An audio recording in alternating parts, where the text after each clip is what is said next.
Our guests in the studio now include Ella McGovern.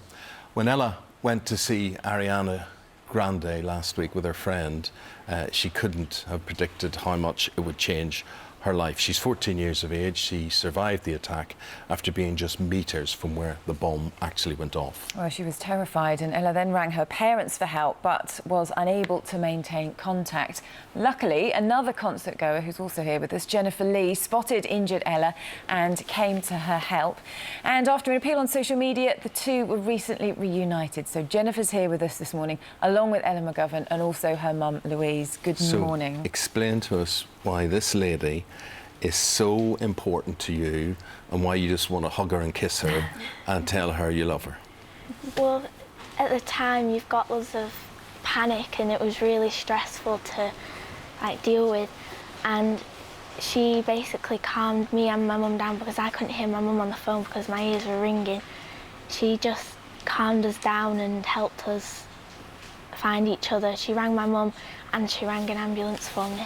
So that was a cool head. It is quite incredible because, Jennifer, obviously you were there when the bomb went off, and, you know, a lot of people were just running for their lives, I imagine, but then you looked around and you were thinking, hold on, there's someone here that needs help. So what was going through your head at that time? How did you stay calm? Well, I was with my boyfriend and he was really calm, so he'd sort of relaxed me and, you know, was reassuring me, and I think because he was calm, it meant that I was calm, which, you know, helped me to be able to help Ella. And Jennifer, did you not think about a second device going off? I guess I did, but it wasn't a priority at that point. It was, I just wanted to help Ella. And see, Ella had done the right thing. You phoned your mum, and I would imagine, Louise, from your point of view, it just must be the most helpless situation. You're talking to your daughter.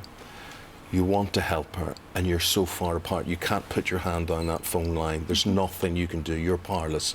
So maybe you're the most panicked person of all, of the three of you here. Absolutely. I was extremely distressed. I couldn't get to Ella. She couldn't hear me because her eardrums were perforated. So it was a complete lack of communication. To hear Jenny's voice down the phone to say, I'm with your daughter, she's fine, she's okay, and I've called an ambulance, was amazing for me. It was an instant relief. You see, this is just one of the many stories that are now coming out a week on about how people were heroes, how humanity clung together. I think actually, Jennifer, you know, for a lot of people, that your actions put it in perspective for people. You know, it's such a shocking, devastating thing that happened, and, you know, a lot of the way people are processing it is by looking at people like you and thinking, you know, there is hope out there. There are really good people out there who, in times of crisis, will then look to help others. That will be their first thought.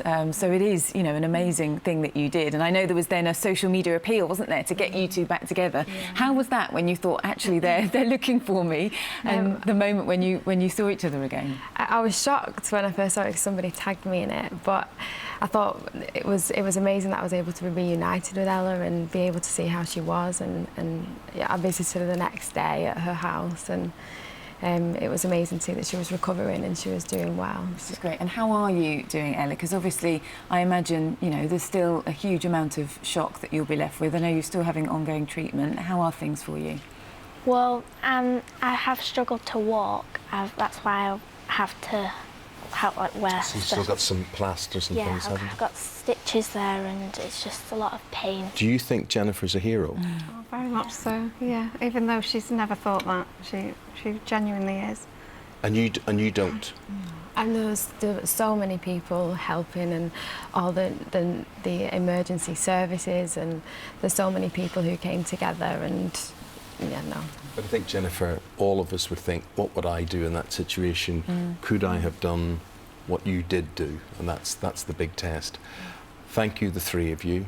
Group hug. Group hug going on here. Yeah, group hug, Ella. Group hug, everybody there. Thank you very much indeed. Lovely seeing you. And we wish you well with your continued recovery. Lots of love. Thank you. Thank you for coming in to talk to us this morning.